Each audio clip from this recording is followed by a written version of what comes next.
Session. सभी का स्वागत है भाई। पिछली क्लास में हमने कैलेंडर के लेक्चर नंबर 4 में कैलेंडर के लेक्चर नंबर 4 तक हमने क्या पढ़ लिया था, तो उसको देख लेते हैं। सबसे पहले तो हमने बेसिक्स पढ़ा था। बेसिक्स के बाद हमने ऑड डेज बिटवीन मंथ पढ़ा था, ऑड डेज बिटवीन मंथ। फिर उसके बाद से हमने ऑड डेज बिटवीन ईयर्स भी पढ़ा था, साल के बीच में विषम दिन निकालना, ऑड डेज बिटवीन ईयर्स। इससे रिलेटेड 4 प्रकार के सवाल सॉल्व किए थे, टाइप 1, फिर टाइप 2, फिर टाइप 3 एंड फिर टाइप 4।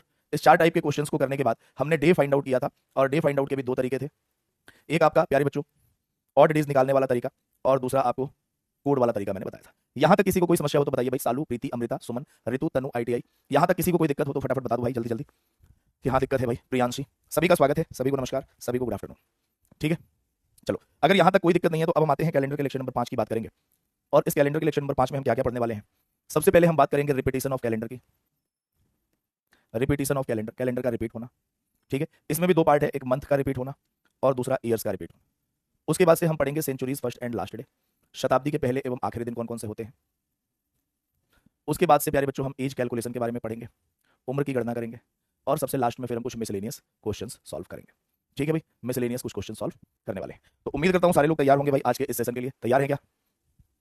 चलो, तो आज हम बात करेंगे प्यारे बच्चों रिपीटेशन ऑफ कैलेंडर के बारे में, और रिपीटेशन ऑफ, सबसे पहले रिपीटेशन ऑफ मंथ के बारे में बात करेंगे। महीनों को रिपीट कैसे करते हैं या महीने का रिपीटेशन कैसे होता है। ठीक है, रिपीटेशन ऑफ मंथ। और रिपीटेशन ऑफ मंथ की अगर हम बात करें प्यारे बच्चों, तो सबसे पहले आपसे जो क्वेश्चन पूछा जाएगा ना कि बताइए किन 2 महीनों के कैलेंडर समान होते हैं। जैसे मान लो आपके सामने मैंने ये क्वेश्चन दिया कि विच of the following month have the same calendar, निम्न में से कौन से महीनों का कैलेंडर समान होगा, कैलेंडर समान होगा। ठीक है, और आपके सामने मेरे प्यारे बच्चों मैंने ऑप्शन दिया जून एंड दिसंबर। दूसरा आपके सामने ऑप्शन दिया फरवरी एंड अक्टूबर। तीसरा मैंने यहां पे लिख लेना इन एनी जनरल ईयर, किसी भी सामान्य वर्ष में निम्न में से कौन से 2 महीनों का कैलेंडर समान होगा। अगला ऑप्शन है जनवरी एंड अक्टूबर, और अगला ऑप्शन है मई एंड दिसंबर। ठीक है, मेरे प्यारे बच्चे ध्यान रखना, ध्यान इस बात का रखना है कि कैलेंडर तभी रिपीट होता है जब 2 साल के या 2 महीनों के बीच का ऑड डेज 0 हो जाए। कैलेंडर तभी रिपीट होता है मेरे प्यारे बच्चों, मैंने क्या बोला, जब 2 साल या 2 महीनों के बीच का ऑड डेज क्या हो जाए, 0 हो जाए, तभी कैलेंडर रिपीट होता है। जैसे अगर महीनों की बात करें तो इसमें ऑड डेज निकाल के देखना है कि 2 महीनों के बीच का ऑड डेज 0 है कि नहीं है। अगर 2 महीनों के बीच का ऑड डेज 0 होता है तो कैलेंडर रिपीट हो जाएगा। लेकिन मेरे प्यारे बच्चे ध्यान रखना, इस सवाल को हम सॉल्व कैसे करेंगे, तो स्टार्ट करेंगे हम प्यारे बच्चों उस महीने से जो दिया गया है, लेकिन अंत वाले महीने तक नहीं जाएंगे। मतलब जून से स्टार्ट करेंगे लेकिन अंत वाले दिसंबर तक नहीं जाएंगे। दिसंबर के 1 महीने पहले तक के बीच का ऑड डेज अगर 0 होता है तो जून का कैलेंडर दिसंबर में रिपीट होगा। कहने का मतलब यदि जून से लेकर नवंबर तक के बीच का ऑड डेज 0 होगा तो जून का कैलेंडर कब रिपीट होगा, दिसंबर में।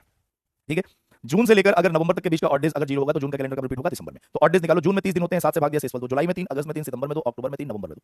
क्या इनका रिमाइंडर 0 आ रहा है या ऑड डेज 0 आ रहा है, तो आप कहोगे 2 3 5 2 7 3 2 5 और इसमें से 2 निकालो, रिमाइंडर 1 आया which is not equal to 0। इसका मतलब ए ऑप्शन गलत है।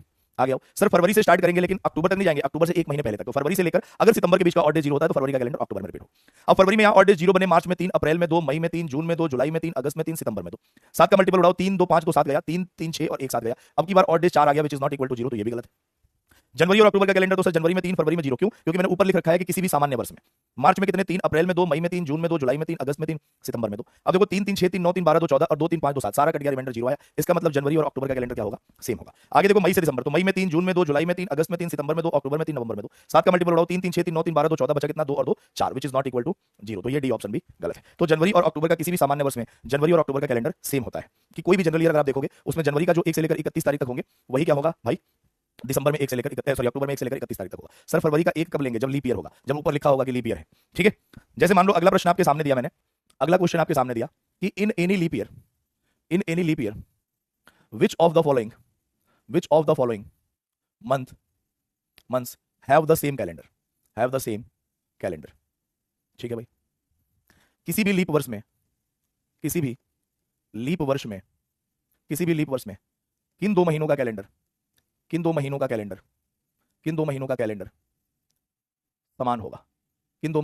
समान होगा, और आपके पास प्यारे बच्चे ऑप्शंस हैं जनवरी और अक्टूबर। दूसरा आपके पास ऑप्शन है फरवरी एंड नवंबर। तीसरा आपके पास ऑप्शन है मार्च एंड नवंबर, और चौथा आपके पास ऑप्शन है मई एंड दिसंबर। ठीक है भाई, अब जरा फटाफट बताओ इस क्वेश्चन का आंसर क्या आएगा।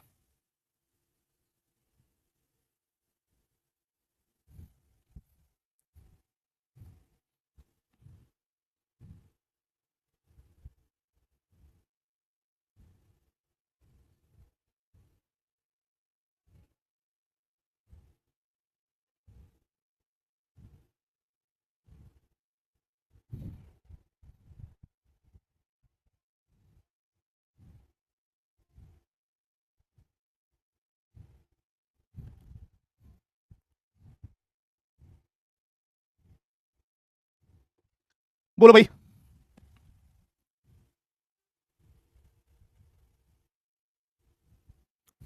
देखो, जनवरी में 3, फरवरी में 1, मार्च में 3, अप्रैल में 2, मई में 3, जून में 2, जुलाई में 3, अगस्त में 3, सितंबर में 2। 3 3 6 1 7 2 3 5 2 7 3 3 6 1 7 बचा कितना 1 which is not equal to 0। फरवरी में 1, मार्च में 3, अप्रैल में 2, मई में 3, जून में 2, जुलाई में 3, अगस्त में 3, सितंबर में 2, अक्टूबर में 3। तो 3 3 6 1 7 2 2 4 3 7 3 2 5 2 7 बचा 1 which is not equal to 0। आगे देखो, मार्च में 3, अप्रैल में 2, मई में 3, जून में 2, जुलाई में 3, अगस्त में 3, सितंबर में 2, अक्टूबर में 3। 3 2 5 2 7 गया, 3 3 6 3 9 3 12 2 14 गया, रिमाइंडर इज 0। मतलब मार्च और नवंबर का कैलेंडर सेम होगा। मई में 3, जून में 2, जुलाई में 3, अगस्त में 3, सितंबर में 2, अक्टूबर में 3, नवंबर में 2। 3 2 5 2 7 3 3 6 और 1 7 बचा कितना 3 और 1 4 which is not equal to 0। ठीक है, तो ए बी और डी कट गया, c is the correct answer. लेकिन आपको लग रहा होगा कि सर ये तो बड़ा घनघोर समस्या है, निकालने में टाइम तो लगेगा। बहुत ही घनघोर समस्या है, निकालने में टाइम तो लगेगा भाई। बोलो लगेगा ना। अरे निकालने में टाइम लगेगा कि नहीं लगेगा, फटाफट बताओ। आप कहोगे हाँ सर टाइम तो लगना है, तो इसका क्या कोई निंजा तकनीक बताई जाए इसकी। बोलो भाई, इसकी क्या कोई निंजा तकनीक बताई जाए। अगर आप कहोगे तो बताऊंगा, नहीं कहोगे तो नहीं बताऊंगा। लेकिन अगर आपको लग रहा हो कि नहीं सर बता दिया जाना चाहिए, तो फिर मैं बता दूंगा भाई। लेकिन उसके लिए आपको लिखना पड़ेगा, कमेंट करना पड़ेगा। बोलो, उसके लिए कमेंट करना पड़ेगा। तो यहां नोट करके लिख लेना क्या, जिन 2 महीनों के कैलेंडर, जिन 2 महीनों के कैलेंडर, जिन 2 महीनों के कोड समान होते हैं, उनका कैलेंडर भी समान होता है। उनका कैलेंडर भी क्या होता है बेटा, समान होता है। जिन 2 महीनों के कोड सेम होते हैं, उनका कैलेंडर सेम होता है। तो अगर आपको कोड याद है तो आप रिपीटेशन ऑफ मंथ भी बड़े आराम से निकाल सकते हो। सर आपने यूट्यूब पर बता दिया था, नहीं बताना चाहिए था, तब जाके तुम यहाँ देखते हो और इसकी इज्जत करते नहीं। ठीक है भाई, अब आप कहोगे नहीं सर मैं मानता नहीं, हम मन भी नहीं करते। अनंत सिंह को देखा ना तुमने, कहता हम मन भी नहीं करते। कोई बात नहीं, मैं मनवाऊंगा आपको। देखो जरा ध्यान से, 2025 का कैलेंडर खोलते हैं भाई। आपने अभी कहा ना कि जनवरी और अक्टूबर का कैलेंडर कोड सेम होता है, कैलेंडर सेम होना चाहिए। जनवरी में देखो 1 तारीख को कौन सा दिन है, वेडनेसडे, 2 को थर्सडे, 3 को फ्राइडे। ठीक है भाई, आ जाओ। अक्टूबर में चलें, 1 को वेडनेसडे, 2 को थर्सडे, 3 को फ्राइडे, 4 को सैटरडे। बोलो मानोगे बात, अभी भी नहीं मानोगे। आपने कहा कि नहीं नहीं हम नहीं मानते, फरवरी और मार्च का करके दिखाओ क्योंकि दोनों के कोड सेम थे। मैंने कहा फरवरी में 1 तारीख को सैटरडे, मार्च में भी 1 तारीख को सैटरडे। 1 तारीख से लेकर 28 तारीख तक बिल्कुल सेम होगा। याद होगा 28 को फ्राइडे, यहाँ पे फ्राइडे। ठीक है भैया, आप कहोगे नहीं सर एक बार और कोई और सा दिखाते। मैंने कहा कि बताओ जुलाई का कोड कितना होता है, फटाफट बताओ। आपने कहा सर 1 44 0 25 0 36 1 46। ठीक है, तो आपने कहा प्यारे बच्चों कि अगर मैं आपसे कह दूं कि ये आपका सितंबर महीना है और ये आपका दिसंबर महीना है, क्या दोनों सेम होगा क्या। तो मैंने कहा कि 1 तारीख से लेकर 30 तारीख तक दोनों के कैलेंडर सेम होंगे, सितंबर और दिसंबर के। देखो 31वां बदल सकता है, लेकिन सितंबर और दिसंबर का 1 तारीख से लेकर, मेरे प्यारे बच्चे 1 तारीख से लेकर और 30 तारीख तक बिल्कुल सेम होगा। 1 से लेकर 6 के बीच में सैटरडे आ रहा है, Monday Tuesday Wednesday Thursday Friday Saturday. और मेरे प्यारे बच्चे जब आप दिसंबर में आओगे ना तो देखोगे कि 1 से लेकर 6 तक सैटरडे ही आ रहा है। बोलो बात क्लियर है। जिन 2 महीनों का कोड सेम होता है उनका कैलेंडर क्या होता है भैया, सेम होता है। क्या मेरी इस बात से आप सारे लोग सहमत हैं भाई। अगर सहमत हैं तो हम आगे बढ़े। चलो, यहां तक किसी को कोई डाउट है तो मुझे फटाफट बता दो कि हाँ सर मुझे डाउट आ रहा है। नहीं है तो बढ़ेंगे आगे। आज ही जाके आर्टिफिशियल अपने एक जो दोस्त को बताएगा कि आज तुझे मैं जादू दिखाता हूं, और फिर वो उसको बताएगा कोड, और कोड के बाद बताएगा रिपीटेशन कि देख बेटा ये 2 महीनों के कैलेंडर सेम होते हैं, तुझे एक जादू दिखा रहा हूं मैं। है नहीं भाई, ठीक है। चलो बढ़ते हैं मेरे प्यारे बच्चे अब आगे अगले पॉइंट पे, और अगला पॉइंट है प्यारे बच्चों रिपीटेशन ऑफ ईयर्स।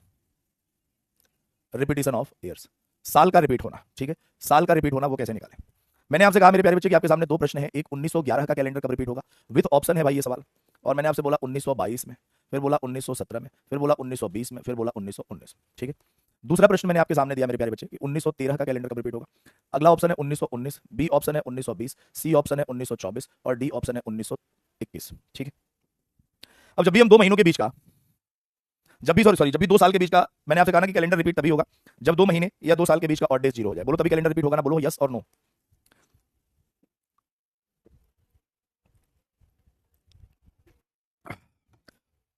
मैंने आपसे बोला कि 2 साल के बीच का अगर ऑड डे 0 हो जाए कैलेंडर तभी रिपीट होगा, या 2 महीनों के बीच का भी ऑड डे अगर 0 हो जाए कैलेंडर तभी रिपीट होगा।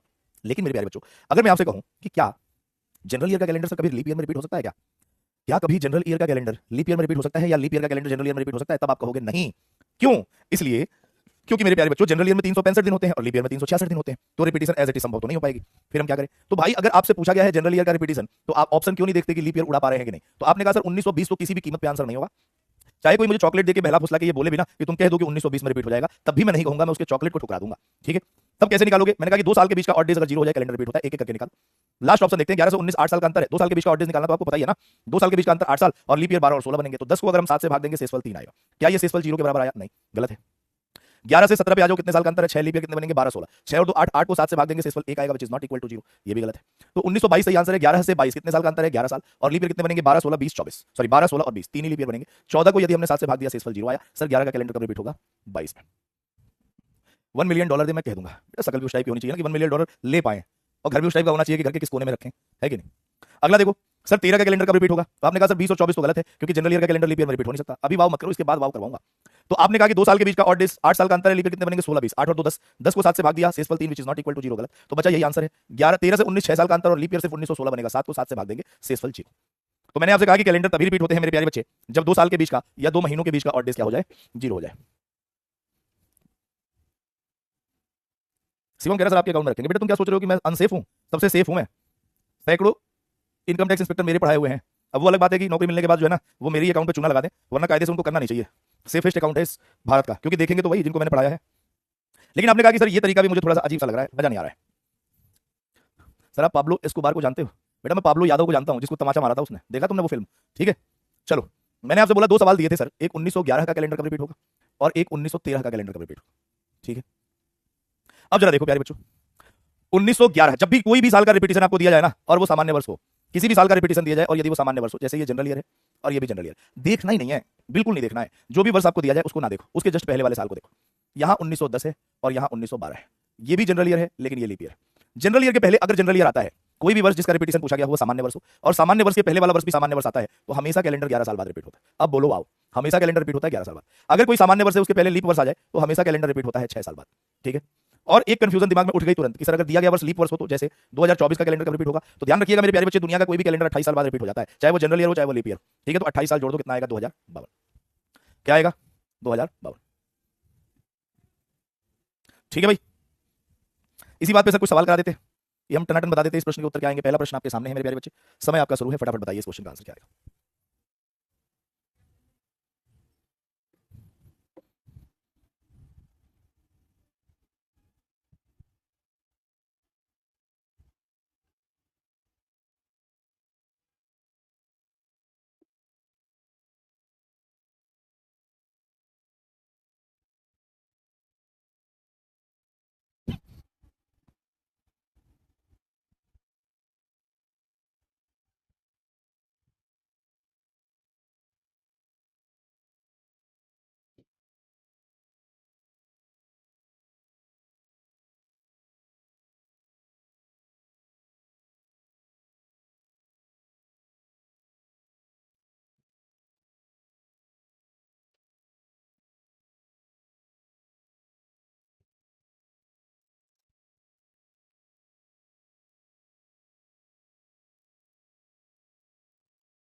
बोलो भाई, बोला गया 1990 का कैलेंडर कब रिपीट होगा? 90 के पहले 89, जनरल के पहले जनरल, कैलेंडर रिपीट 11 साल बाद, 2001 विल बी द करेक्ट। ठीक है, तो राइट आंसर क्या आएगा? 2001, डी ऑप्शन इज करेक्ट। ये भाई पोलवा क्यों नहीं चल रहा है जी? होगा कोई सिस्टम, दोबारा करना पड़ेगा आपको। क्या आप क्वेश्चन का आंसर निकालो बस, और पोल दिया गया है आपको टाइम देने के लिए।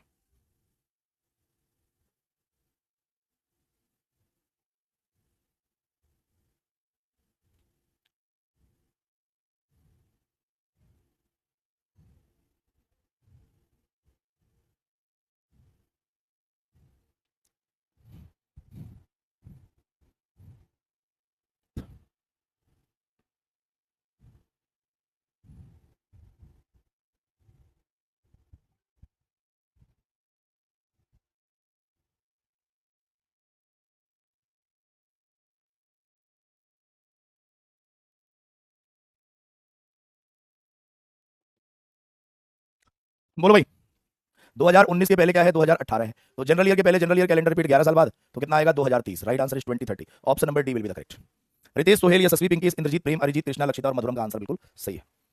ठीक है, अगला प्रश्न आपके सामने है मेरे प्यारे बच्चे, जरा इस क्वेश्चन का आंसर बता दो, झट से बताओ।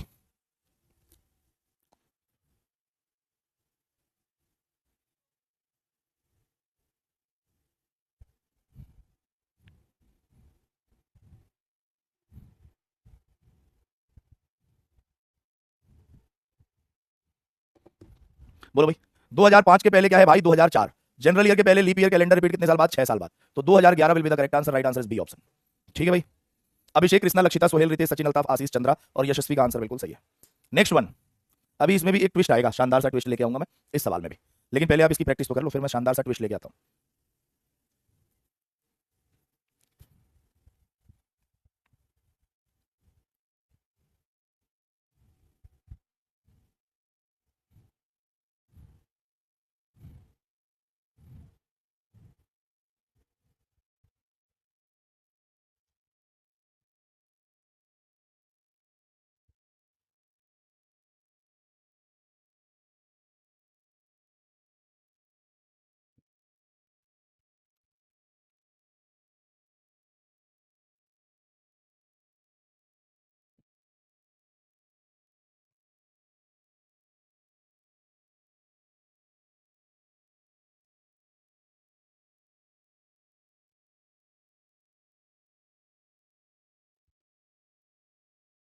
बोलो भाई।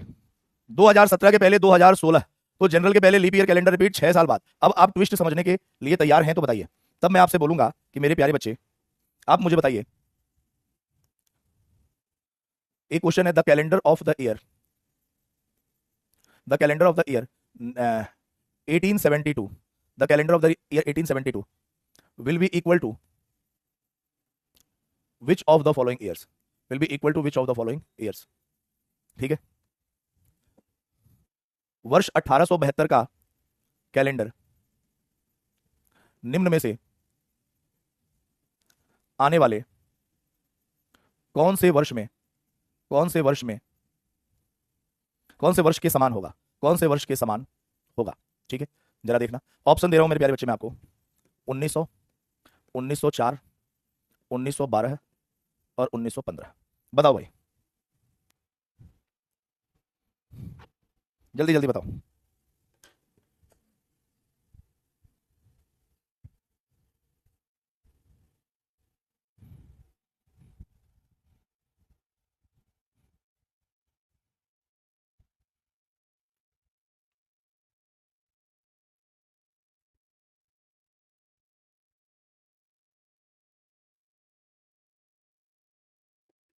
बोलो भाई, फटाफट बताओ।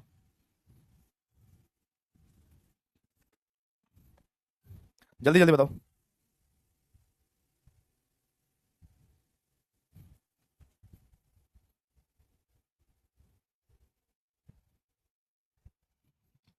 बोलो। करेक्ट ऑप्शन इज ए बेटा, लेकिन यहां इस वाले सवाल में गड़बड़ है। कोई भी कैलेंडर रिपीट 28 साल बाद हो जाता है। ध्यान से सुनना। 1872 is a leap year and 1900 is a general year. अब आप मुझे बताओ मेरे प्यारे बच्चे कि क्या लीप ईयर का कैलेंडर जनरल ईयर में रिपीट हो जाता है? बेशक से आप 28 साल जोड़ रहे हो, लेकिन क्या ये रिपीट होगा? आप कहोगे सर लीप ईयर का कैलेंडर जनरल ईयर में रिपीट नहीं हो सकता। इसका मतलब मेरे प्यारे बच्चे कि यहां रिपीटेशन पॉसिबल नहीं है। इस केस में जब भी एक शताब्दी से पिछली वाली शताब्दी का वर्ष लीप वर्ष हो और आने वाली शताब्दी का वर्ष 28 साल जोड़ने पे सामान्य वर्ष जनरल ईयर या जनरल सेंचुरी आ जाए, सेंचुरी जनरल ईयर आ जाए, तो उस केस में अब आपको 40 साल जोड़ना होता है। कितना जोड़ना होता है बेटा? 40 साल। तो आंसर आएगा 1912। बोलो, बात समझ में आई? जैसे अगर मैं आपसे बोलूं कि 1772 का कैलेंडर कब रिपीट होगा, तो आपने कहा कि सर अगर मैं 1772 में 28 साल जोड़ूंगा तो 1800 हो जाएगा। 1772 तो एक लीप ईयर है, लेकिन 1800 क्या है? एक जनरल ईयर है, और लीप ईयर का कैलेंडर जनरल ईयर में रिपीट हो नहीं सकता। तब इस केस में आपको क्या जोड़ना पड़ेगा? 40 साल जोड़ना पड़ेगा। तो आंसर आएगा 1812। लेकिन किसी बच्चे ने कहा कि सर 1972 का कैलेंडर कब रिपीट होगा, तो ये तो लीप ईयर है, लेकिन इसमें जैसे ही मैंने 28 साल जोड़ा, आने वाला सेंचुरी भी क्या है? लीप ईयर है। तो यहाँ पे 1972 का कैलेंडर 28 साल बाद रिपीट होगा। लेकिन अगर मैं आपसे बोल दूं कि 2072 का कैलेंडर कब रिपीट होगा, तो ये तो लीप ईयर है, लेकिन इसमें 28 साल जोड़ेंगे तो 2100 जनरल ईयर है। तब आपको 28 साल ना जोड़ के कितने साल जोड़ना होगा? 40 साल। तो आंसर आएगा 2112। बोलो, बात क्लियर है भैया? फटाफट बताइए, बात क्लियर है? बोलिए, क्लियर है ना बात? जल्दी जल्दी बताओ। और अगर ये बात क्लियर है मेरे प्यारे बच्चों, तो अब रिपीटेशन में आपको कोई दिक्कत नहीं आएगी। तब आते हैं अगले पॉइंट पे, और अगला पॉइंट है centuries first and last day. Centuries first and last day, centuries first day और सेंचुरीज लास्ट डे। ठीक है, कि कौन कौन से शताब्दी के पहले एवं आखिरी दिन हो सकते हैं, उनके बारे में हम बात करेंगे। कौन कौन से शताब्दी के पहले एवं आखिरी दिन हो सकते हैं, उनके बारे में बात करेंगे। जैसे अगर मैं आपसे बोलूं कि 100 साल में बताओ लीप ईयर कितने होते हैं, आप सबको ये बात बहुत अच्छे तरीके से पता है कि 100 साल में लीप ईयर सर 5 होते हैं। 200 सॉरी लीप ईयर नहीं, ऑड डेज। 200 साल में कितने ऑड डेज होते हैं? तो 3 होते हैं। 300 सालों में कितने ऑड डेज होते हैं? तो 1 होता है। और 400 साल में कितने ऑड डेज होते हैं प्यारे बच्चे? 0 होते हैं। ये बात तो आप सारे लोगों को पता है कि 100 साल में 5 ऑड डेज, 200 साल में 3, 300 साल में 1 और 400 साल में 0 ऑड डेज होते हैं। अच्छा, मुझे एक बात बताओ, जो ऑड डेज निकालते हैं वो स्टार्टिंग का निकालते हैं या एंड का निकालते हैं? शुरुआत का निकालते हैं, अंतिम का? जैसे मैंने आपको 23 दिन दिए और आपने कहा कि सर 3 हफ्ते बने और 2 दिन बचे, तो 2 दिन जो बचे वो स्टार्टिंग के बचे कि एंड के? आप कहोगे सर एंड के। तो जब भी हम ऑड डेज निकालते हैं ना, वो एंड का ऑड डेज होता है। किसका होता है? एंड का। ठीक है, तो अब जरा देखो, आप खुद ही कहोगे प्यारे बच्चे कि सर 100 साल जब बीते ना, तो दिन बचा 5, और 5 डिनोट किसको करता है? आप कहोगे फ्राइडे को। तो आप बड़े प्यार से ये नहीं कह सकते कि सर 100 साल जब बीता होगा तो दिन अंतिम में 5 बजे 5 का मतलब फ्राइडे होता है। तो किसी भी शताब्दी का अंतिम दिन क्या हो सकता है? फ्राइडे हो सकता है। और मान लो आज 100वां साल का अंतिम दिन है शुक्रवार, आज 100th ईयर का अंतिम दिन क्या है? फ्राइडे है। तो कल एक नई सेंचुरी स्टार्ट होगी, तो फ्राइडे के बाद अगला दिन भी आएगा, और फ्राइडे के बाद जो अगला दिन आएगा वो क्या होगा? उस सेंचुरी का फर्स्ट डे होगा। तो किसी भी शताब्दी का पहला दिन क्या हो सकता है? सैटरडे हो सकता है। क्या हो सकता है प्यारे बच्चे? सैटरडे, क्योंकि फ्राइडे के बाद अगला दिन आएगा सैटरडे, और वो क्या होगा? उस सेंचुरी का फर्स्ट डे। ऐसे ही जब 200 साल बीते तो दिन बचा 3 को हम डिनोट करते हैं वेडनेसडे से। तो किसी भी सेंचुरी का लास्ट डे क्या हो सकता है? वेडनेसडे हो सकता है। अब मान लो आज 200th ईयर है और अंतिम दिन है वेडनेसडे, कल एक नई सेंचुरी स्टार्ट होगी, तो वेडनेसडे के बाद अगला दिन भी आएगा, और वो अगला दिन कौन सा होगा? थर्सडे, और वो क्या होगा? उस सेंचुरी का फर्स्ट डे होगा। ऐसे ही 300 साल जब बीते तो दिन बचा एक किसको डिनोट करता है? मंडे को। तो मैं कह सकता हूं प्यारे बच्चों कि किसी भी शताब्दी का अंतिम दिन क्या हो सकता है? मंडे। तो आप मुझे झट से बता दो किसी भी शताब्दी का पहला दिन, सेंचुरी का पहला दिन क्या हो सकता है? तो मंडे के बाद अगला दिन ट्यूसडे। और 400 साल जब बीता तो दिन बचा 00 किसको डिनोट करता है? संडे को। तो किसी भी सेंचुरी का अंतिम दिन संडे हो सकता है। तो किसी भी सेंचुरी का पहला दिन क्या हो सकता है? मंडे। गौर करने वाली बात मेरे प्यारे बच्चों ये है कि मंडे एकमात्र दिन ऐसा है जो किसी भी सेंचुरी का पहला दिन भी हो सकता है और किसी भी सेंचुरी का आखिरी दिन भी हो सकता है। सर सवाल कैसे पूछे जाएंगे? सवाल कुछ इस तरीके का पूछा जाएगा, ठीक है भाई। Which of the following day can never be the last day of any century?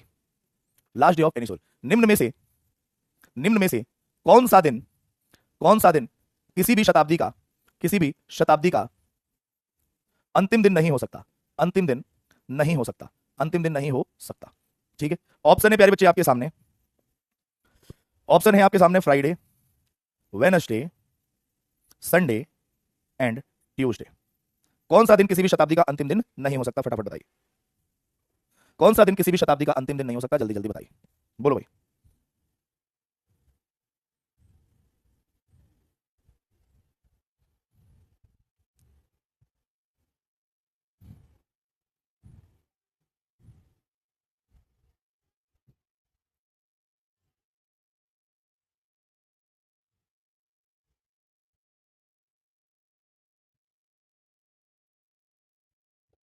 बोलो भाई, क्लियर है प्यारे बच्चे? बताइए क्या आंसर आएगा। देखो सर, देखो यहाँ पे फ्राइडे किसी भी शताब्दी का अंतिम दिन हो सकता है, तो पहला दिन कौन सा? ट्यूसडे किसी भी शताब्दी का पहला दिन हो सकता है, तो अंतिम दिन कभी भी ये नहीं हो सकता। ठीक है भैया, तो ये कैलेंडर टॉपिक में हमने रिपीटिशन के बारे में बात कर ली।